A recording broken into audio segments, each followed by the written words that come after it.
Hello friends, welcome to my channel. আজ আমি সবজি দিয়ে চারাপোনা মাছ বা নলা মাছের ঝোল রান্নার রেসিপি নিয়ে এসেছি। শীতকালে যদি এমন একটা মাছের ঝোল রান্না করে নেওয়া হয় তাহলে আর কিছু লাগবে না, শুধু এই মাছের ঝোল দিয়ে খেয়ে নিতে পারবেন।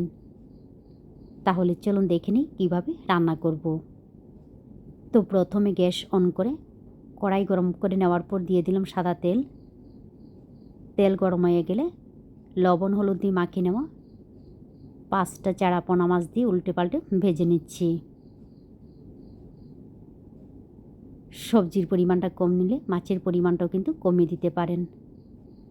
তো উল্টে পাল্টে মাছগুলিকে ভেজে নামিয়ে নেওয়ার পর একই তেলের মধ্যে দিয়ে দিলাম লম্বা করে কেটে নেওয়া একটা বেগুন।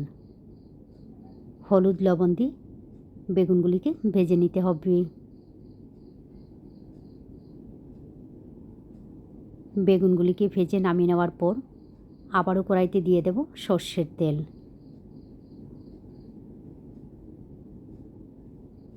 তেল গরম হয়ে গেলে ফোড়নের মধ্যে দিয়ে দেব মেথি, কালো জিরা ফোড়ন।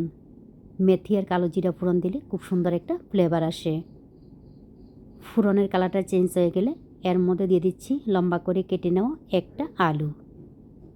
হলুদ লবণ দিয়ে আলুগুলিকে ভেজে নিতে হবে। আলুগুলিকে 4-5 মিনিট ভেজে নেওয়ার পর এর মধ্যে দিয়ে দেব কাঁচা লঙ্কা বাটা। ঝালটা নিজেদের পছন্দ মতো দিয়ে দেবেন। কাঁচা লঙ্কার কাঁচা গন্ধ চলে যাওয়া পর্যন্ত এইগুলিকে আলুর সঙ্গে কয়েক সেকেন্ড ভেজে নিতে হবে।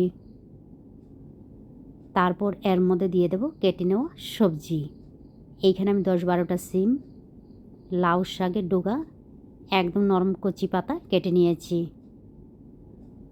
লাউ শাকের পরিবর্তে কুমড়ো শাকের ডগাও কিন্তু ব্যবহার করতে পারেন। একই সঙ্গে দিয়ে দিলাম পরিমাণ মতো লবণ, হলুদের গুঁড়া, মরিচের গুঁড়া।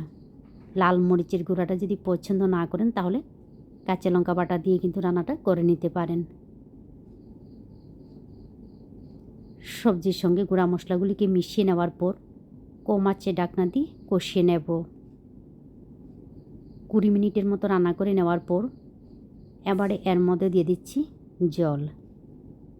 জলের পরিমাণটা আপনাদের পছন্দ মতো ব্যবহার করতে পারেন। ঝোলটা যখন টকবক করে ফুটে উঠবে এবারে এর মধ্যে দিয়ে দিতে হবে ভেজে নেওয়া মাছ, বেগুন। দিয়ে দেব কয়েক দানা চিনি। যেহেতু এর মধ্যে লাউ শাক দেওয়া আছে, কয়েক দানা চিনি ব্যবহার করলে এতে কিন্তু মিষ্টি হবে না, এর স্বাদ বাড়িয়ে দেবে। তারপর দিয়ে দেব ভাজা জিরা। এখানে আমি 1 চামচ জিরা সামান্য একটু তেলের মধ্যে ভেজে তারপর শিলপাটায় বেটে নিয়েছি। তেলের মধ্যে ভেজে জিরাগুলিকে ব্যবহার করবেন, তাহলে খুব সুন্দর একটা ফ্লেভার আসে। তো এইগুলিকে আবারও হালকাভাবে মিশিয়ে নিয়ে কম আঁচে ঢাকনা দিয়ে রান্না করব ভালোভাবে সিদ্ধ হওয়া পর্যন্ত। প্রায় 10 থেকে 12 মিনিট রান্না করে নেওয়ার পর গ্যাসটা বন্ধ করে দিলাম। দেখুন খুব সুন্দর হয়েছে। তো আমার রান্না সম্পূর্ণ রেডি, এখন আমি নামিয়ে নেব। এইভাবে মাছের ঝোল রান্না করে খেয়ে দেখুন, ভালো লাগে।